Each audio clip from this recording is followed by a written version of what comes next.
여름 사역을 위한 부흥의 마지막 시간에 나오신 여러분을 주님의 이름으로 환영합니다. 목소리는 점점 부흥사가 돼가는데 부흥회는 오늘이 마지막입니다. 개인적으로 너무 기뻤습니다. 드디어 끝나는구나. 설교가 끝나고 사무실로 가면 무슨 마라톤하고 들어간 기분이에요.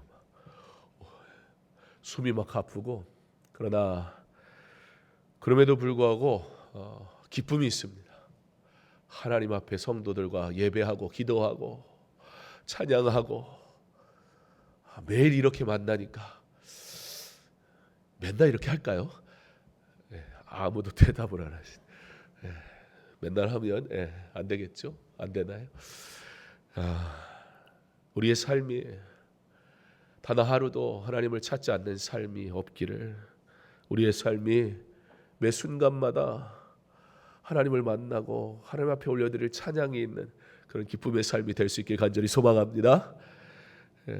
부흥회는 마지막이지만 기도하는 여러분의 삶은 계속해서 이어지기를 간절히 원합니다. 우리 함께 인사하겠습니다. 한 주간 수고하셨습니다. 다시 한번 인사하겠습니다. 주님의 이름으로 사랑합니다. 오늘도 말씀 중에 임하시는 하나님의 은혜가 충만하시기를 기도합니다.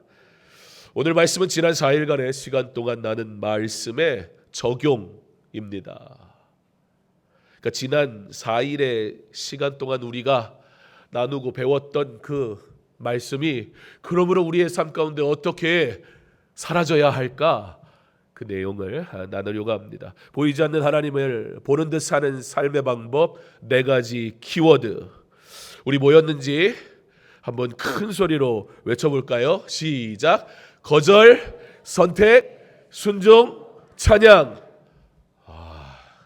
역시 머리가 아주 좋으세요. 그죠? 우리 한 번만 더 해볼까요? 혹시 오늘 처음 오신 분도 있을 테니까 마치 아는 것처럼 한번 들었으니까 우리 한번 해보겠습니다. 시작. 거절, 선택, 순종, 찬양. 여러분들에게 거절이 중요하다 말씀드렸어요. 왜요? 우리의 삶의 선택이 어려운 이유는 거절이 안 되기 때문이에요. 하나님이 아닌 것에, 하나님의 뜻이 아닌 것에, 하나님이 기뻐하시는 것이 아닌 것에 대한 거절이 되지 않으니까 우리의 선택이 갈팡질팡해진다는 거예요. 그러나 반드시 하나님이 기뻐하시는 뜻이 무엇인지 알고 하나님이 기뻐하지 않으시는 것이 무엇인지 알아서 우리가 거절하면 그 다음부터는 선택이 쉬워집니다. 자, 선택이 쉬워지니까 기쁨으로 선택하게 되지요. 기쁨으로 선택한 길은 주께서 우리에게 허락하신 길이니까 어떻게 하게 됩니까? 순종이 어렵다 안 어렵다? 안 어렵다. 그리고 이렇게 거절과 선택과 순종의 삶을 사는 자의 삶에 하나님께서 일하시는데, 그러므로 하나님의 그 구원의 놀라운 일들은 우리로 하여금 어떻게 한다? 찬양하게 하더라.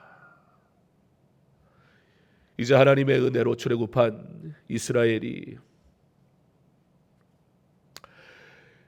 찬양하는 찬송의 고백으로 나아가게 됩니다. 이 찬송이 무슨 찬송이었습니까? 온 이스라엘을 위한 구원.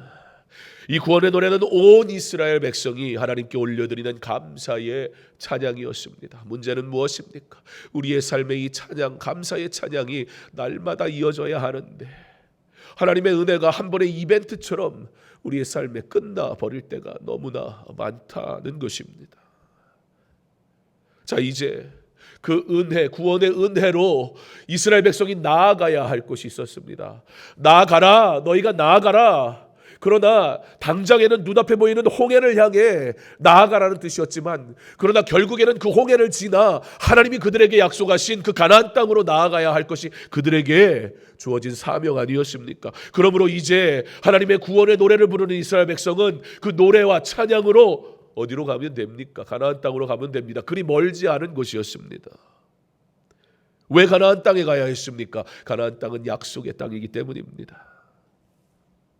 그런데 여러분, 우리가 한 가지 좀 생각해 볼 필요가 있습니다. 성경에서 보는 가나안 땅은 어떤 땅인가?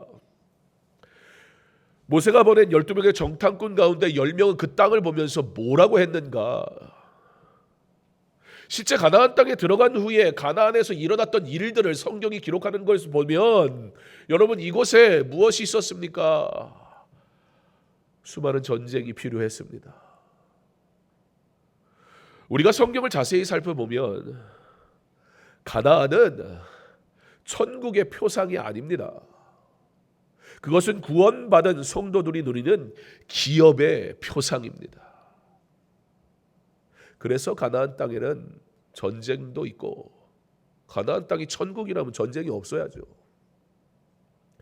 그래서 가나안 땅에는 실패도 있고, 우리가 사는 이 세상에서 보게 되는, 경험하게 되는 모든 불완전한 것들이 여전히 그곳에 있는 것을 우리는 보게 됩니다. 그럼 가나안 땅은 그것을 뭐 하는 것이냐? 왜 하나님이 가나안 땅으로 보내셨는가?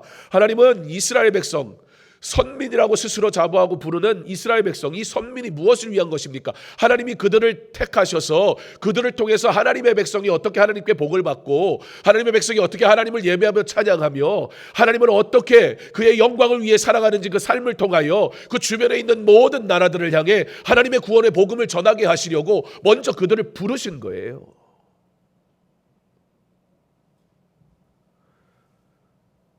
이것을 이해하지 못하면 가나안 땅에 들어가서 하나님의 약속은 거짓인가 불안해지기 시작합니다.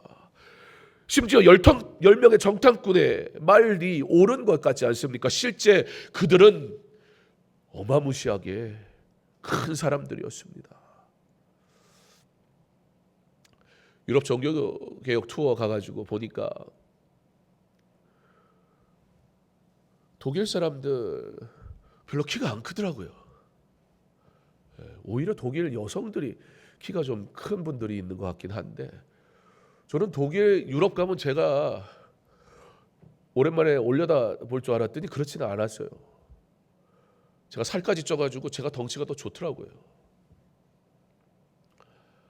그런데 저 북유럽에 가면 거기는 여성들이 저보다 키가 크다고 그래요.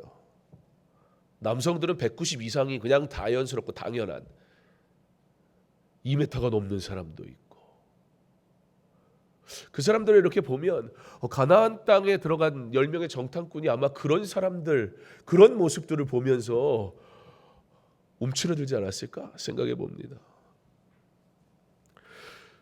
자, 가나안 땅, 아무것도 준비된 것 같지가 않습니다. 그러나 정말 그렇습니까? 여러분, 눈에 보여지는 것을 보다 보면 은혜를 잊어버리게 됩니다. 우리는 40년의 광야 생활이 끝난 다음에 무엇이 끝났는지 기억해야 됩니다. 무엇이 끝났어요? 여러분, 40년 광야 생활이 딱 끝난 다음에 그 40년 광야 생활 동안 있었던 것 중에 더 이상 그들에게 허락되지 않은 것이 있습니다. 그것이 무엇입니까? 예? 예.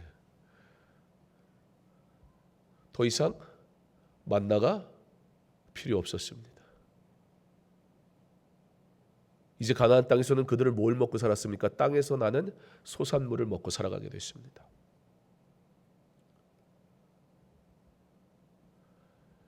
어쩌면 우리는 은혜라는 것이 우리에게 당연하게 주어졌을 때 그것을 은혜라고 생각하지 못할 때가 있습니다. 그리고 여전히 우리 눈에는 문제만 보이고는 한단 말입니다.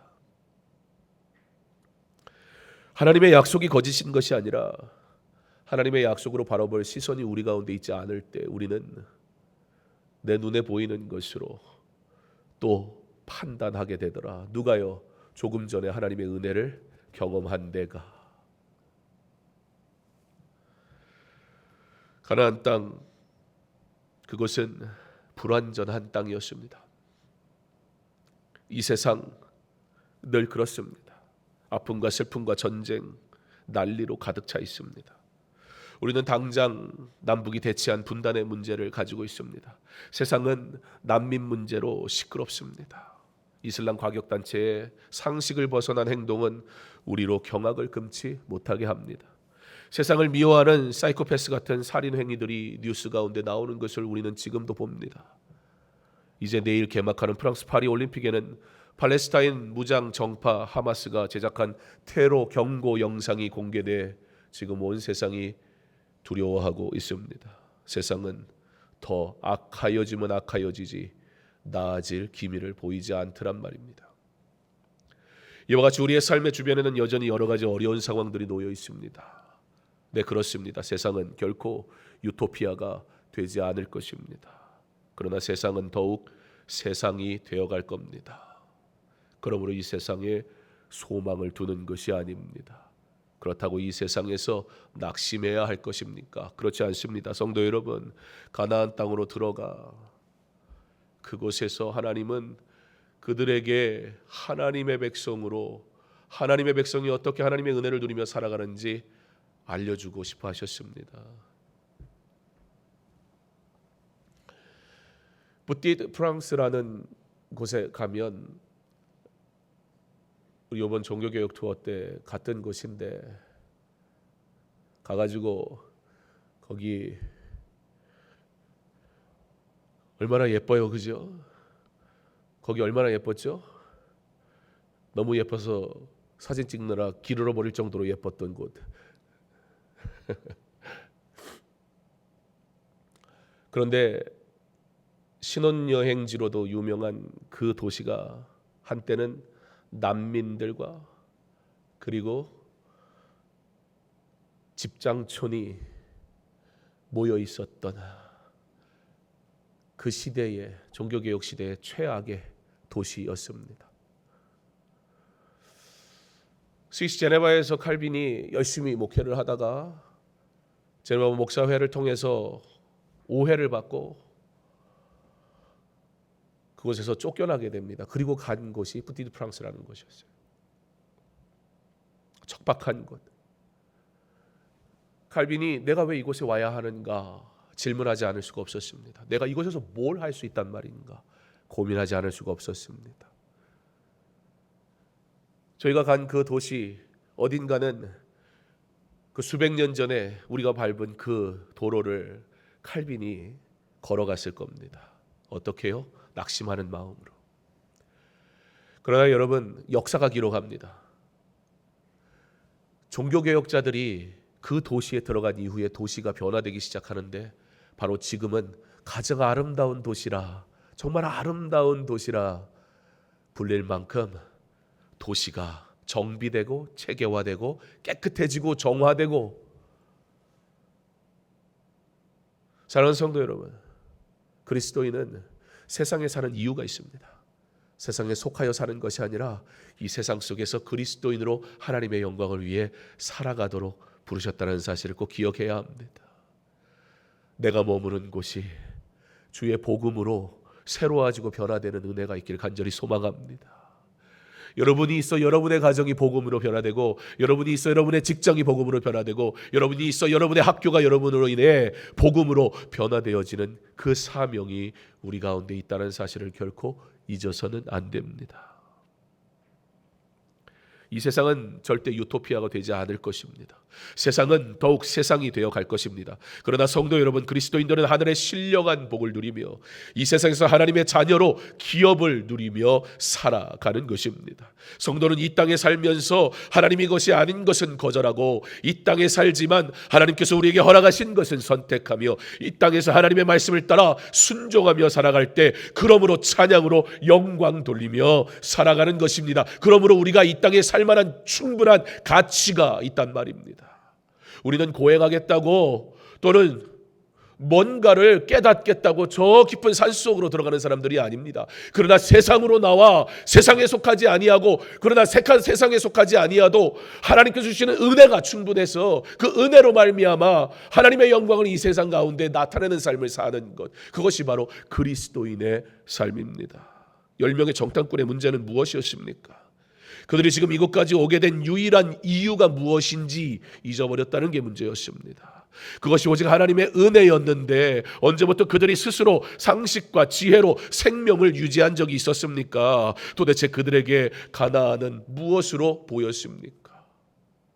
하나님의 약속이 내 욕망이 되어버리면 그 욕망을 얻어내려고 하는 순간 내 자신이 보이고 두려워지기 시작합니다. 우리에게 믿음은 어떠한 것입니까? 나의 나된 것이 주님의 은혜라 말하면서 오늘도 내가 주의 은혜로 살고 있음에도 불구하고 여전히 우리는 주님의 방식이 아닌 은혜와 동떨어진 우리의 방식을 고수합니다. 언제요? 은혜를 누리자마자 하나님의 기적을 경험해놓고 하나님의 뜻이 이루어졌을 때는 할렐루야 찬양하지만, 또다시 우리 앞에 나타나는 문제, 우리의 시선으로 보는 이 습성과 습관이 사라지지를 않습니다. 2025년이 되면 교회 설립 50주년이 됩니다. 강서중앙교회가 50년의 시간을 달려올 수 있었던 것 오직 주의 은혜인 줄 믿습니다. 100세 시대에 50세면 인생의 절반을 산 것입니다. 40세를 부록이라 하여 미혹되지 않는 때라고 하고 50세는 지천명이라 하여 하늘의 뜻을 안다고 말합니다. 사람이 어찌 하늘의 뜻을 알겠습니까? 인생을 보는 관점이 바뀐다. 자기 잘난 맛에 살고 자기 뜻대로 살고 자기 욕망대로 살고 자기 열심으로 살던 사람도, 세상의 지식만 가지고 사는 사람도 50이 넘으면 인생을 보는 관점이 바뀐다는데, 하물며 지혜의 말씀인 성경을 가지고 사는 신앙생활 50년이라면 성숙해야 하지 않겠습니까? 여호수아가 2명의 정탐꾼을 여리고에 보냅니다. 그들의 보고는 무엇이었습니까? 여호수아 2장 24절에 진실로 여호와께서 그 온 땅을 우리 손에 주셨으므로 그 땅의 모든 주민이 우리 앞에서 간담이 녹더이다 하더라. 동일하게 40년 전에 12 정탐꾼의 보고는 무엇이었습니까? 12명 중 10명의 정탐꾼들은 우리는 거인 앞에 메뚜기 같다 보고했습니다. 그럼 40년이 지난 지금 광야 생활을 마치고 다시 가나안으로 와서 40년이 지난 지금 여리고 상황은 달라졌습니까? 그렇지 않아요. 오히려 40년 전에 출애굽시키시고 홍해를 갈라 걷게 하신 하나님의 기적을 경험했던 때 은혜가 충만하다면 40년 전이 더 충만해야 되는 것 아닙니까? 정말 기적이 없어서 내가 요구하는 것이 하나님은 응답하지 않으셔서 나의 삶에 내가 필요한 것들을 채워주지 않으셔서 부족해서 우리가 주를 위해 살 수 없는 것일까요? 아니요, 그렇지 않아요. 오히려 출애굽의 놀라운 사건, 10가지의 재앙으로 하나님께서 이스라엘 백성을 구원하시고 그들이 홍해를 만날 때에 홍해를 가르시고 애국 군대를 다 수장시키시며 하나님이 그들과 어떻게 함께 하시는지 분명하게 보이셨던 그 놀라운 하나님의 은혜를 경험했던 그 순간 그들은 또다시 자신의 눈으로 문제를 바라볼 뿐이었습니다. 그러니까 그들은 두려웠습니다. 40년의 세월 광야 가운데 있습니다. 세상이 비웃지 않았을까요? 내가 사업하겠다고 뛰어들었는데 1년이 지나고 2년이 지나고 5년이 지났는데도 별 볼 일 없으면 거기가 거기면 사람들이 저거 빨리 그만둬야지 뭐 하는 짓이냐고 비웃지 않을까요? 출애굽했다고 난리가 났을 거 아닙니까? 여러분, 그 어마어마한 사람들이 한꺼번에 쫓아나왔는데 애국 군대가 다 수장됐다는 이야기가 비밀일까요? 수근수근 온 나라에 다 퍼졌을 것 아닙니까? 이스라엘 백성을 아마 세상에서 두려워했을 겁니다. 그들이 온다는 사실 앞에 그들이 겁먹었을 겁니다. 그들의 하나님께서 이 일을 통해서 뭐 한다고 하셨어요? 이 일을 통해서 애굽과 바로와 애굽 사람들이 여호와가 누구이신지 알게 하겠다라고 하나님이 말씀하셨잖아요. 세상이 여호와 하나님이 누구이신지를 다 봤단 말이에요. 그러면 그때 담대하게 들어가야 되는데 그때 주저 했단 말이죠. 차라리 40년 전이 더 믿음이 있으면 있고 힘이 있으면 있고 열정이 있으면 있는 것 아닙니까? 40년 다 지나고 나서 이제는 그 출애굽의 홍해 사건을 경험했던 사람들은 거의 다 죽었습니다.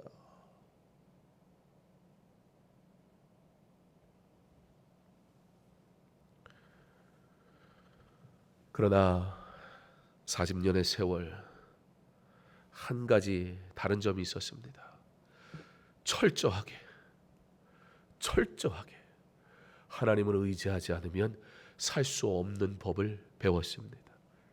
40년의 광야, 고생만 한 것 같고 하나님이 버리신 것 같지만 철저하게 하나님이 이끄시는 대로 걷는 법을 배웠습니다. 가라 하면 가고 멈추라 하면 멈춰야 했습니다. 만나와 매출하기로 부족함 없이 주셨으나 그러나 내 욕심대로 더 많이 담았다간 다음 날은 곰팡이가 펴서 먹을 수 없었습니다. 오직 하나님이 공급하시는 거로만 사는 삶을 광야에서 배웠습니다. 대단한 기적, 대단한 능력, 대단한 것들 없어도 하나님과 함께하며 산다는 것을 알았습니다. 이스라엘 백성들을 죽게 하시려고 애굽에서 탈출시키신 게 아니지 않습니까?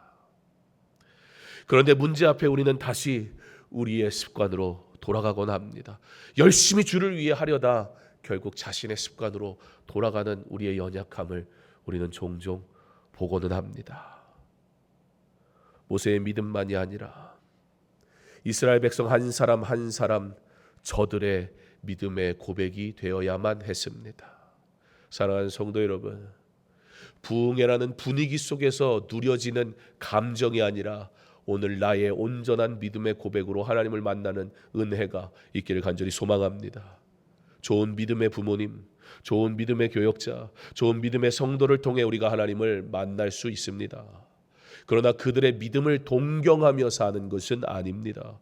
좋은 교회 분위기 속에서 종교 생활하는 것이 아니란 말입니다. 나의 믿음으로 하나님을 나의 아버지라 고백하며 그 앞에 엎드려져야 합니다. 우리 한 사람 한 사람이 말입니다. 나의 믿음 없음을 더 좋은 교역자 또는 더 좋은 프로그램의 부재 때문인 것처럼 스스로의 책임을 회피해서는 안 됩니다. 모세라는 믿음의 사람을 따라 이스라엘 백성 개개인이 그 믿음의 길을 함께 갔어야 했으나 12명 중 12명은 그러지 못했습니다.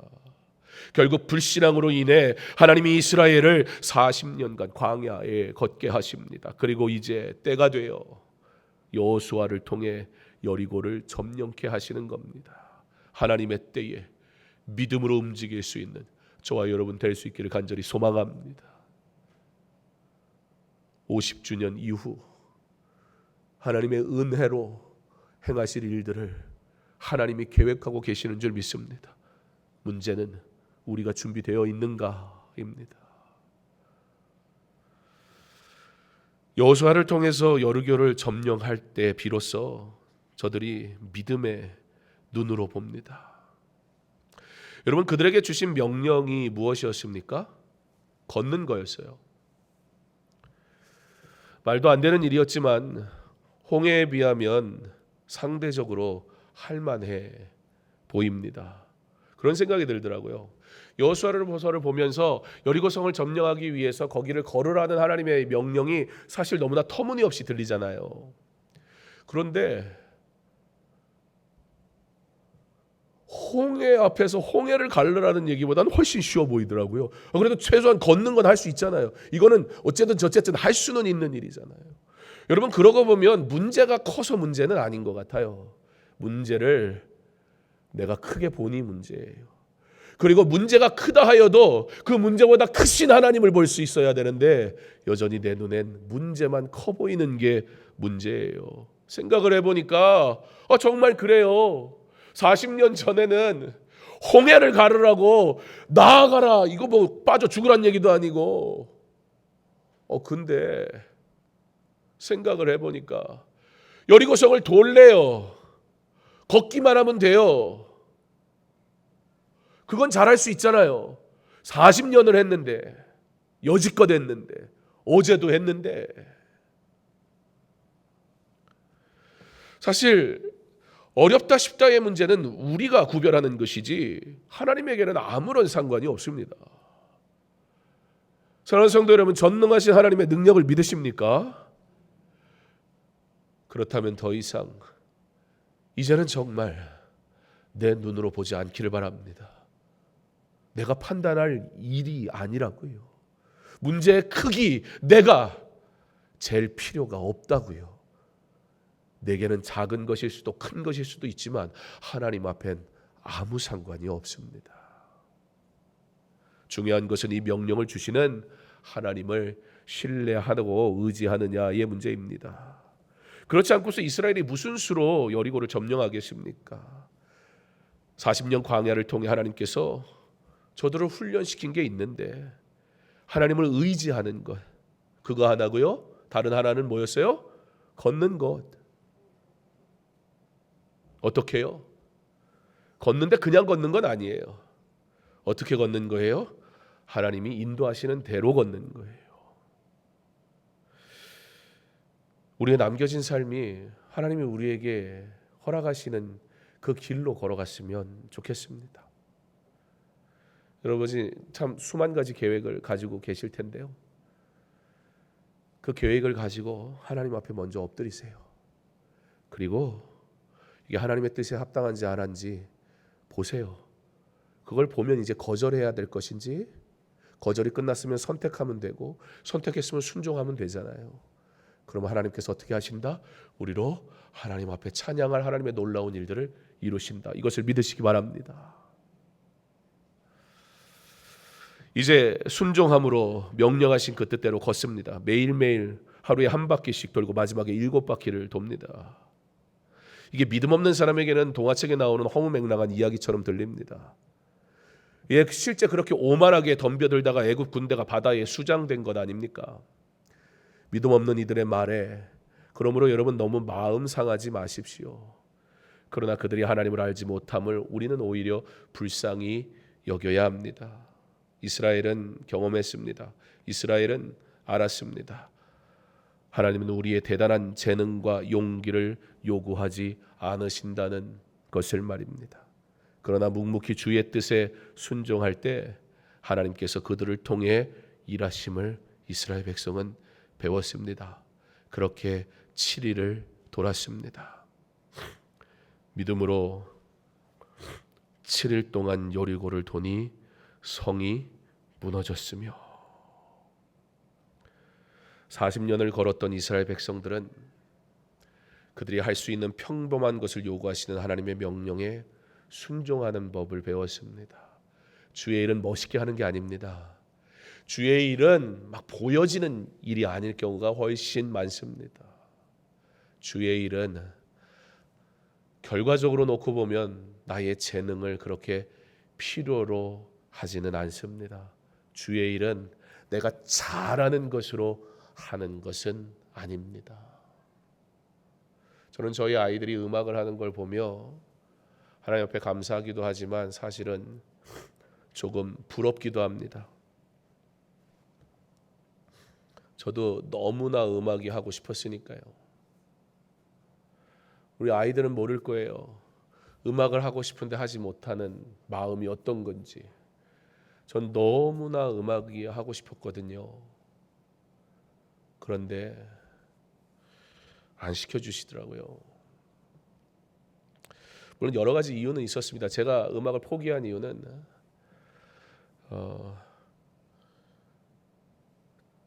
저희 가정에는 음악을 전공한 사람은 나중에 저희 누님이 피아노 음악 전공했지만 제가 어린 시절에는 음악 전공한 사람 아무도 없잖아요. 근데 저희 아버지 어머니는 너무 노래를 잘하시거든요. 그래서 제 개인적으로 결정적으로 포기했던 이유는 저 정도 부르는데도 음악을 안 한다면 나 같은 사람은 음악을 하면 안 되겠다. 그게 저에게 사실 위로가 됐어요. 왜냐하면 어차피 음악을 할 수가 없으니까 저에게 하지 않아야 되는 이유가 필요했는데 저희 형님도 굉장히 노래를 잘하거든요. 그러니까 저만 좀 애매한 위치에 있는 거예요. 그래서 근데 아무도 음악을 전공을 안 해요. 그래서 제 스스로 그렇게 위로를 했어요. 아무도 음악을 전공하지 않으니 내가 음악을 전공하는 건 섣부른 일이다. 그런데 그건 제 스스로 위로한 이야기일 뿐이지 그럼에도 제가 하나님께 그런 원망을 좀 했어요. 하나님, 저 배우면 저도 노래 잘할 수 있을 것 같아요. 하나님, 사람들이 저한테 노래 잘한대요. 그럼 하나님, 내가 이 노래하는 걸로 하나님께 영광 돌리면 되지 않을까요? 물론 그 이유는 저희가 대대로 목사 가문이니까 그저 태어나면 다 당연히 목사가 돼야 된다는 소리를 늘 듣고 자랐기 때문에 그 목사가 돼야 된다는 그 부담이 세상에 제일 싫었어요. 그래서 아니 나에게 이런 재능을 주셔놓고 하나님 왜 내가 다른 걸 해야 합니까? 사랑하는 성도 여러분, 하나님 우리에게 재능을 주신 건 하나님의 영광을 위해 사용하라고 주신 것입니다. 근데 제가 그건 알았는데 하나는 몰랐어요. 하나님의 영광이 내 욕심과 욕망과 들어맞을 때 하나님께 영광이 되는 줄 알았어요.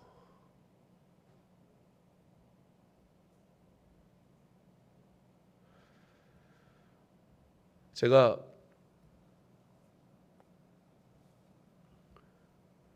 목회자가 되고 사역을 하면서 제가 청소년 사역을 가장 많이 했는데 찬양을 잘 할 수 있다는 게 굉장히 장점이더라고요.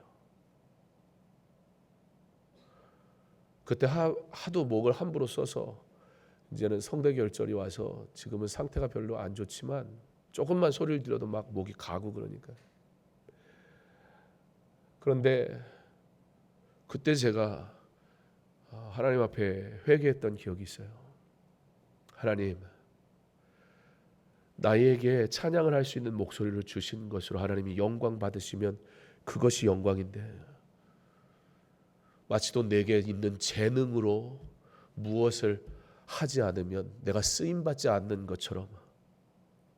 여러분, 우리는 실수하기 딱 좋아요. 하나님은 내게 이 재능 줬으니까 나는 이거 한다는 거예요.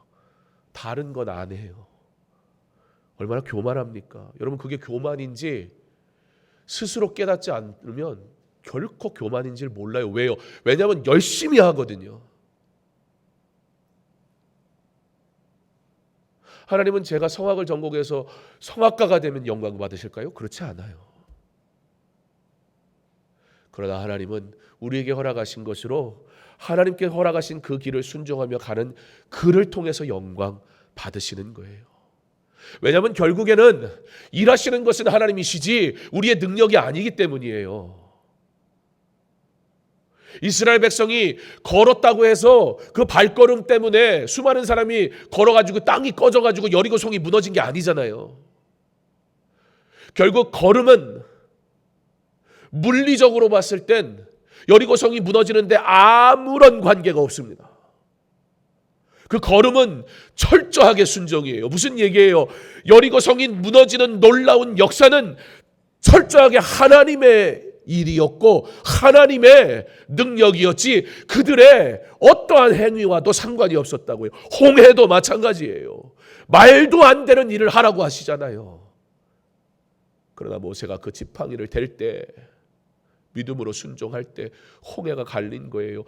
지팡이에 무슨 대단한 효험이 있는 게 아니잖아요. 그런데 왜 하나님은 지팡이를 대라고 할까요? 왜 하나님은 걸으라고 할까요? 그냥 하나님이 하시면 되잖아요. 저도 이게 답답해요. 그냥 하나님이 하시면 되는데. 근데 여러분, 그냥 하나님이 하시면 어떻게 해요? 하나님을 찾지도 않는 우리, 하나님을 위해 살지도 않는 우리, 정말 하나님이 우리를 통해 일하시지 않으시고 그가 그냥 다 해버리신다면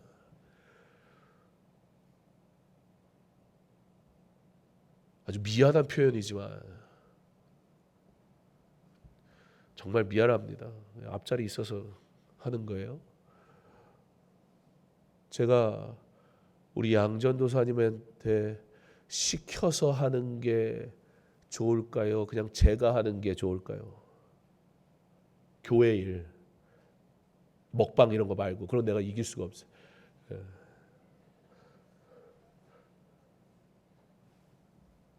그저 사람도 먼저 경험해 본 제가 양전사님보다 잘하겠죠. 그러면 제가 만약에 그걸 시켜서 한다고 그러면 제 속이 어떻겠어요? 괜찮아요. 양전사님 잘하고 있으니까. 하나님은 그냥 하나님이 하시지까지 정말 그래도 될까요?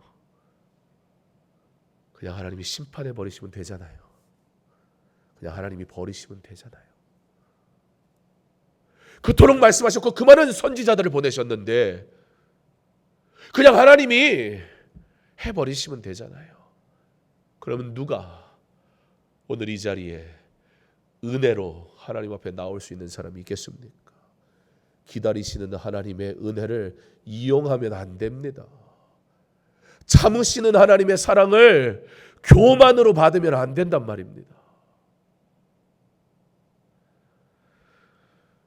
그들에게 평범하다 순종함을 법을 가르치신 하나님, 우리의 평범함을 통해 나는 부족하지만 연약하지만 나를 통해 일하시기 원하시는 그 하나님의 은혜의 부르심 앞에 우리도 순종할 수 있기를 간절히 소망합니다.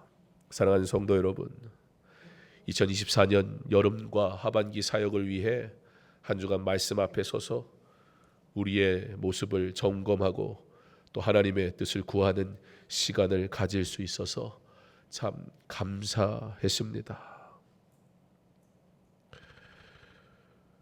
이제 다음 주면 월요일 날 저와 함께 총 14명의 필리핀 비전 트립 팀이 필리핀에 다녀와야 합니다. 가면 할 일이 많을 것 같아요. 이번 한 주간 특별히 필리핀에 태풍이 와가지고 또 교회가 한바탕 난리가 난 것 같아요.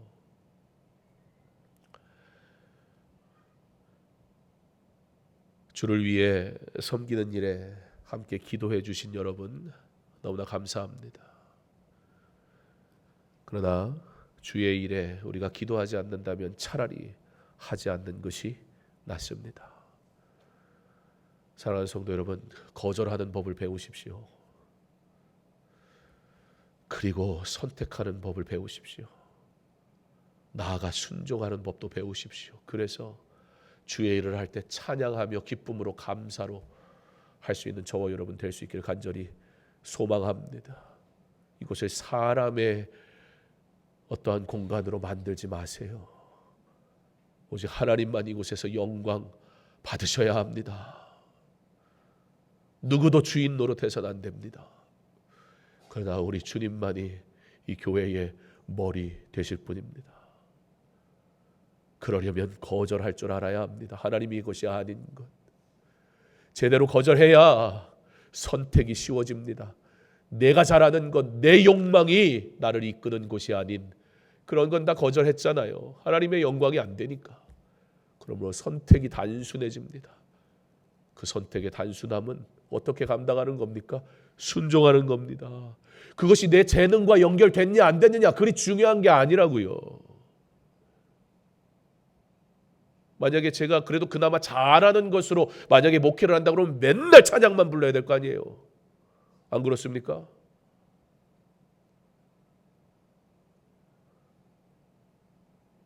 맡기신 일을 해야 합니다. 주께서 부탁하신 일을 해야 합니다. 주님이 기뻐하시는 일을 해야 합니다. 여러분 사역이 그와 같이 순종하는 주님의 사역 되게 하시기를 간절히 소망합니다. 이제 나를 사랑하시는 나의 하나님께서 내게 주시는 명령을 따라 믿음으로 걸어갈 수 있는 성도 되기를 소망합니다. 세상을 거절하고 하나님을 선택하고 말씀에 순종함으로 찬양으로 영광 돌리는 믿음의 세대. 그러나 모세의 때에서 끝나면 안 돼요. 모세의 믿음을 다음 세대가 잘 이어받아서 절대적으로 이어받아서 주님 오시는 날까지 주의 교회를 통해 주의 뜻이 이루어지기를 주님의 이름으로 축원합니다.